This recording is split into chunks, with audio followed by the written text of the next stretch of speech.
कथा नहीं, कथा सुना रहा हूं।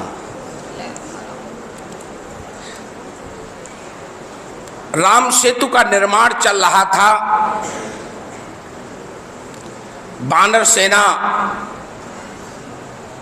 राम की सेना में जो भी थे, बड़े बड़े पत्थर उठा के लाते, उस पर राम लिखते, समुद्र में फेंक देते। नल और नील उसको जोड़कर पुल का निर्माण कर रहे थे। रावण के गुप्तचर भी वहां घूम रहे थे भेष बनाकर। वो ये सब देख रहे थे और बड़े आश्चर्यचकित थे कि इतने बड़े बड़े पत्थर पानी पे तैर रहे हैं। राम तो बहुत शक्तिशाली है। सूचना लंका में पहुंची, घर घर में चर्चा होने लगी कि राम का नाम का लिखा हुआ पत्थर पानी में वानर फेंकते हैं, पत्थर पानी में तैरता रहता है, इसके मतलब राम बहुत शक्तिशाली हैं। हमारे राजा को भी ऐसा कोई परीक्षण कराना चाहिए, परीक्षा देनी चाहिए ताकि जनता में विश्वास हो। घर घर चर्चा होने लगी लंका में। दरबार तक सूचना पहुंची। लंकेश रावण के सामने जब ये बात उपस्थित हुई तो रावण ने विचार किया कि अगर हम ऐसा कोई कार्य नहीं करते तो जनता में विश्वास कैसे होगा, जनता का मनोबल टूटेगा। तो उसने विचार करके दरबार में घोषणा कर दी कि कल हम भी चलेंगे, हम भी परीक्षा देंगे। दूसरे दिन रावण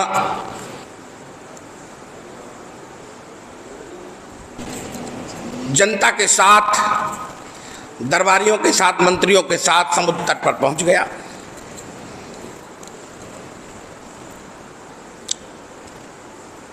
उसने एक बड़ा सा पत्थर उठाया,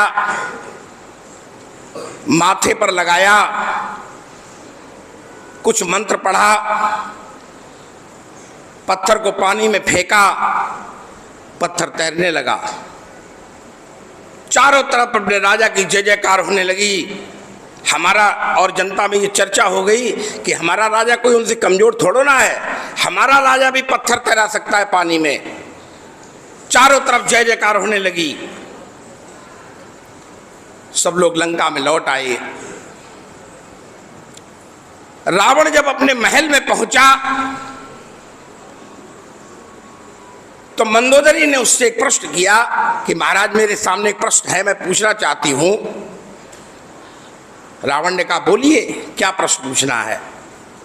आप लंका की पटरानी हैं, महारानी हैं, प्रश्न पूछिए। तो मंदोदरी ने कहा मुझे भी मालूम है और आपको भी मालूम है कि आप पत्थर पानी पर नहीं तैरा सकते, फिर ये आश्चर्य कैसे हो गया?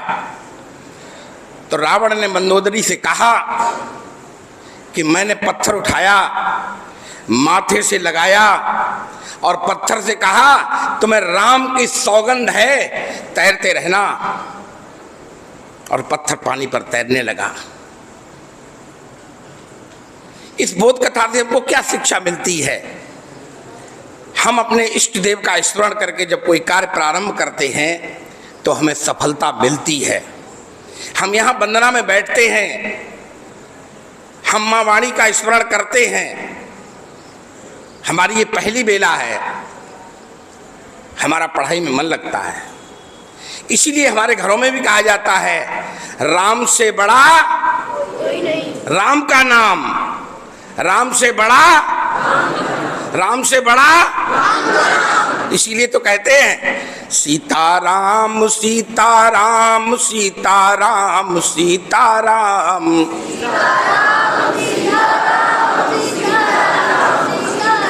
आनंद नहीं आ रहा है?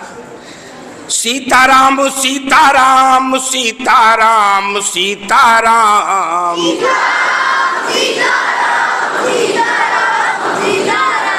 सीताराम सीताराम सीताराम सीताराम।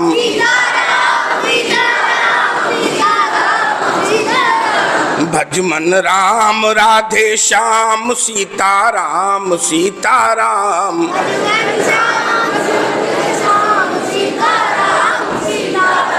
सीताराम सीताराम सीताराम सीताराम।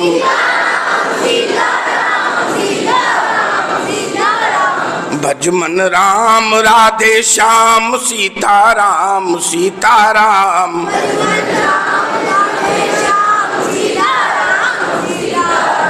बस ये नाम बनाया प्रथम पूज्य गणपति जी को, पल में रह गया यही अब लंब नाम शिवरी को। जंगल में लाखों का बेड़ा पार किया, पहुंचाया हरि के धाम। सीताराम सीताराम सीताराम सीताराम।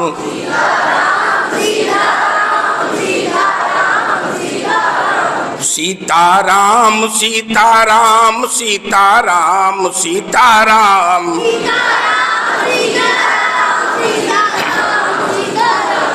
ब्रह्मा जी के चारों वेदों में ये नाम निकलता है। ब्रह्मा जी के चारों वेदों में ये नाम निकलता है। शंकर के मानस मंदिर में दीपक सा जलता है। शंकर के मानस मंदिर में दीपक सा जलता है।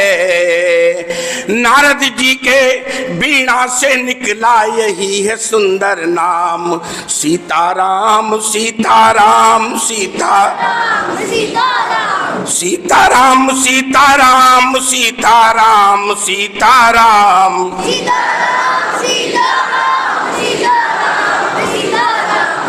कहे अनाड़ी मोदलता इससे क्या होना है। हम जैसे अनाड़ी कहते हैं इसमें क्या टोना है। श्रद्धा से भज करके देखो बजरंग बली के राम। सीताराम सीताराम सीताराम। भजमन राम राधे श्याम सीताराम सीताराम।